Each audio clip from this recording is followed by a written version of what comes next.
All right, now, last week, Friday, we did bring you that report from FCCPC talking about food inflation in Nigeria and their efforts to get to the root of it. So we have their Lagos boss head to some markets, some major markets in Lagos. Today, we were unable to get the acting chairman to comment on that. That was supposed to have happened on Friday, but at least we have him joining us from our Abuja studio today. And we do appreciate your time, Dr. Adamu Abdullahi, Acting Executive Vice Chairman of FCCPC. Thank you for your time. We do know we had to steal you out of some meetings. It is always my pleasure being here. And good afternoon, Nigerians. So part of the finding from that meeting was the issue of insecurity being a major driver of high cost of food.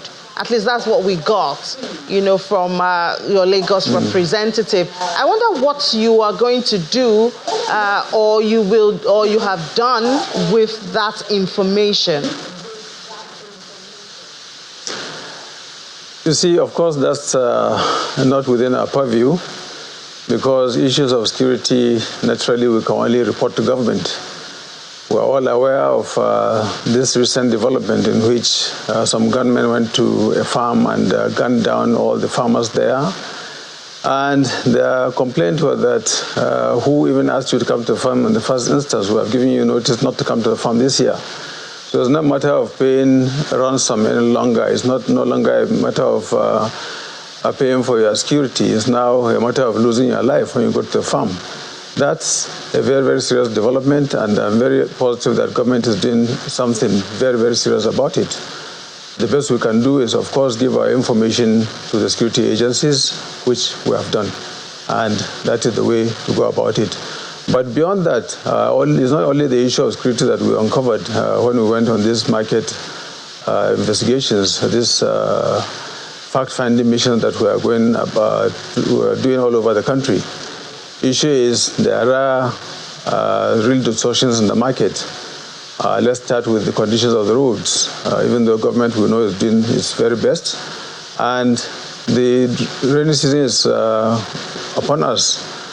And very soon, this issue of the flooding that we had last year, as we have already been warned again by NAMET, will come into being, and transporting these goods across the country may again become a problem. But more importantly, what we are really after are this issue of market associations.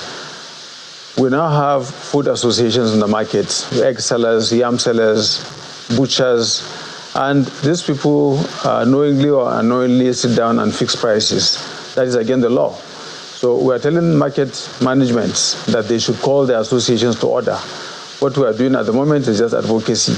But once they refuse to do what they are supposed to do by breaking up these market associations, or at least the price fixing aspect of it, then we have to come in and do what we are supposed to do by apportioning sanctions.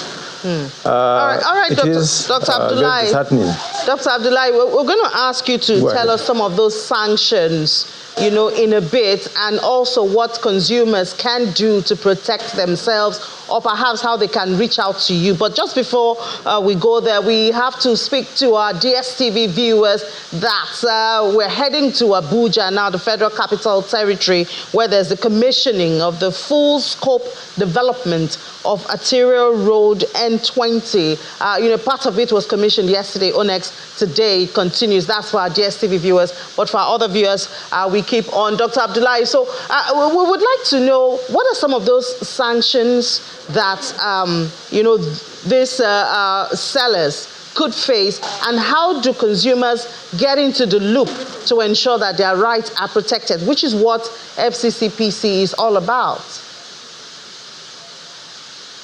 Okay, some things have become norm in this country. You go to barb your hair and you find out that there is a notice, big notice at the barber shop that says to cut your hair, there's a price that's been fixed by the Barbers Association of Nigeria. Meanwhile, that is against the law, because you don't sit down as an association and fix prices.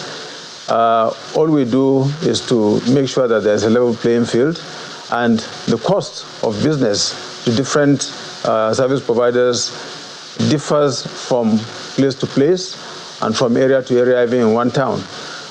So let's take Abuja, for instance, where we are now. If you go to Sokoro or Wuse to barb your hair, of course, the cost of the shop itself for the person that's renting that shop to establish a salon is on the high side. The band in which he pays the rate of his electricity is also on the high side. So if you go to Masaka or Karu to barb your hair, it will be a different rate, because in those instances, the cost of the shop as well as the rent and the band of electricity that they pay for is naturally on the lower side. So it follows that rates should be fixed by the owners of that shop based on what they put into their business. But that's not what is happening in our markets. And what we have found out is that these associations now sit down and agree that they block entrance into the market. So there's no free entry, and in the marketplace there should be free entry. You come in with your products into a market and sell. But when you come to the market with your products from, say, Taraba or Benue State and come to Karu Market to sell, you are told to either belong to an association or sell to the association, and of course the association now decides at what rate is going to sell to the consumers. That's not acceptable. So in breaking those things, what we're trying to do for now is advocacy, so that we call in the market management, which we started with Masaka, and the chairman of the local government came by himself to sit down with us and discuss these issues and find lasting solutions. The thing is, it is no excuse if you don't know the law. But once you do something that's against the law, the punishment is as listed by the act that establishes the FCCPC. So we go by that act, and whenever we find anybody wanting, we charge them. Go to court or our tribunal, as the case may be, and the sanction will be meted out to those people. All right, Dr. Adamo. I believe this is a case that we would have to follow up. Talking about the associations, and I do hope you will find time for us when we call you again to expatiate on, how to follow up with this association and price fixing. Dr. Adamo Abdullah is the Acting Executive Vice Chairman of FCCPC. Thank you so much for your time. Thank you very much. I appreciate it. Thank you.